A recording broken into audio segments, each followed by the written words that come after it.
Napoléon IV. Aujourd'hui, nous célébrons le 170e anniversaire du prince impérial Napoléon Eugène Louis-Jean-Joseph Bonaparte, fils unique de Napoléon III et de Eugénie de Montiraud, né le 16 mars 1856. Dès sa naissance, il devient l'héritier du Second Empire et reçoit une éducation extrêmement exigeante, centrée sur le sens du devoir, la morale, la discipline et surtout l'amour de la France.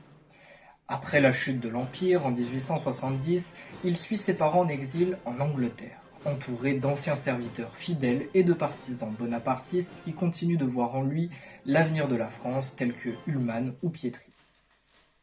Il étudie ensuite à la prestigieuse Royal Military Academy Woolwich, où il se distingue par son sérieux, sa rigueur et un sens aigu de l'honneur. Il y devient officier d'artillerie, reconnu pour son intelligence, son courage et sa volonté farouche de se montrer digne du nom qu'il porte. Pour beaucoup, il incarne alors l'espoir d'un renouveau de l'Empire et gagne naturellement le titre symbolique de Napoléon IV. Mais il veut prouver sa valeur sur le terrain. En 1879, à 23 ans seulement, il insiste pour accompagner une mission britannique en Afrique du Sud pendant la guerre contre les Zoulous.